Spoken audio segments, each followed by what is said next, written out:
Hey guys, it's Scott from fxmissions.com.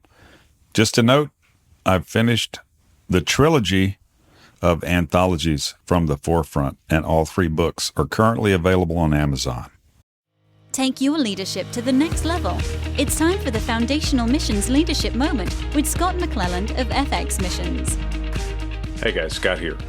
Just a little housekeeping item. A number of podcasts here, this one included, was caught on the road in Guanajuato, Mexico, and the audio quality is not as good as it would usually be. Sorry for that. The guys in engineering have done their best, and so we do want you to make the most of this content, and we think it'll be a blessing to you.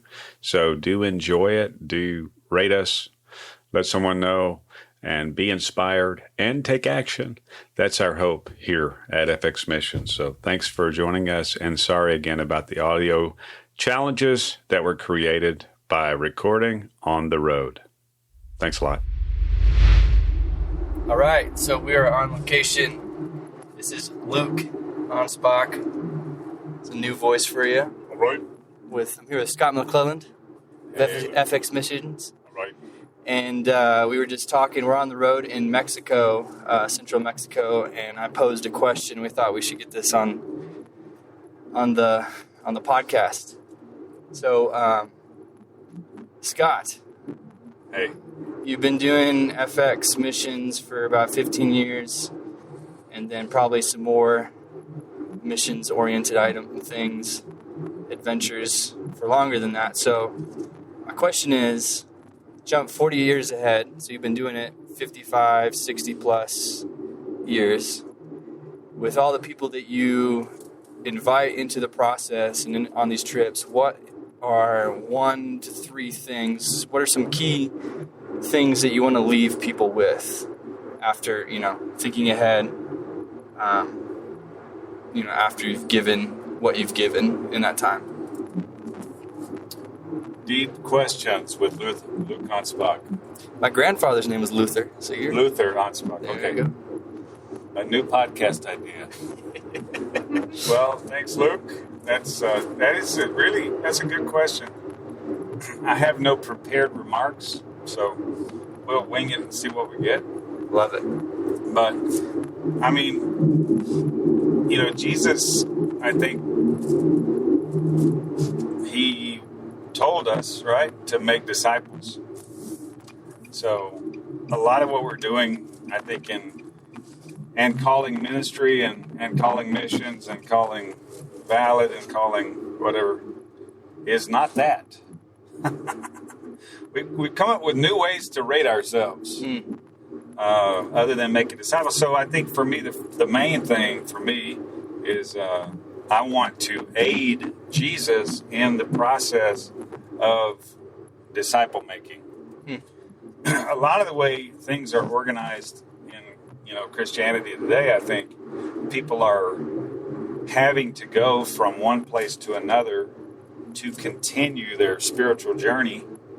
So they're part of one congregation, and that congregation does this, right?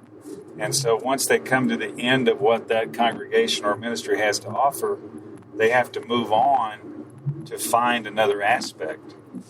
So I feel like a bit player, in a bigger drama or bigger story. And I think a lot of us we're bit players in a big drama. But I'm hoping that I can be faithful to help Jesus in his process of making disciples of himself, right? Yeah. And so that to me is key. I also hope to inspire others to take up the torch, and go down range. A good leader, they say, doesn't produce great followers, they produce other great leaders. So I think we got to hold that up as a goal for ourselves, that we're hoping to help people become great. Was it Nietzsche, that famous philosopher? Yeah. Who said, a student doesn't honor a teacher if he only remains a student forever. Wow. So that's good. We're trying to make people in the image of Christ. We're trying to help in that process. That's Jesus' work, by the way. We're trying to help in that process.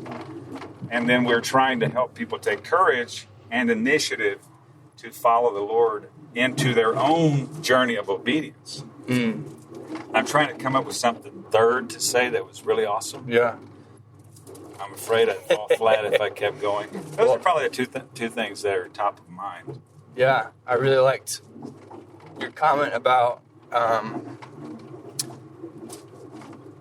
making leaders and developing leaders, I guess is probably a better word. Yeah. And I think back to Jesus and the 12 disciples, and just that was the case. And you can read the biographies. Some of them are recorded directly in Scripture, but others like Thomas and Mark and a few others whose stories aren't explicitly written down, after that Jesus ascended, were some really incredible accounts of what they did and who they became and their impact.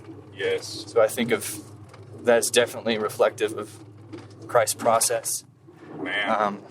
Which is something else too that I appreciate about, if I could say this, about the work that you've done and your posture has been. I was reading in the Gospels, and Jesus is talking about listening to the Father, and he doesn't do anything apart from what the Father tells him to do, essentially. And so, sorry for my shaky voice. We're on a shaky road. I'm not being emotional right now. Come on, Luke. You had him fooled, bro. Me even. I was.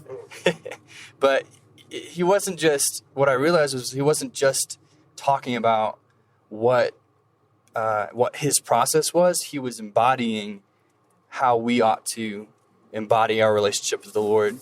And I think what you do, what I appreciate, is that you embody what you desire to pass on in the leadership in the way. So it's not just bringing people on a trip, telling them the way it is, and then they go home, but you make room and make opportunity for leaders to have contribution, to have ownership, to have impact in those settings.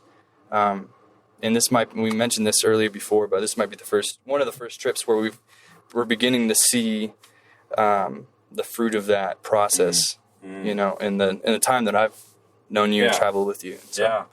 Awesome. We're going on 5 years here. We are 5. We're at 5 years. At 5, yeah. Awesome, bro. Well, thanks. I'm super honored, man. Thanks you for your feedback and your friendship. Likewise. Treasure to me. Appreciate you being on your own podcast. Well, I'm happy to host this podcast. Co-hosted in this case. Co-hosted. We'll get you back, Luke. Sounds good. All right. Thanks, guys, bro. Thanks. This leadership moment was produced in partnership with Engaging Missions. Have your leadership question answered by contacting Scott at fxmissions.com. Visit FX Missions to learn more about how you can grow your leadership and engage in missions. Visit engagingmissions.com for encouragement, insight, and resources from missionaries, ministry leaders, and church planters.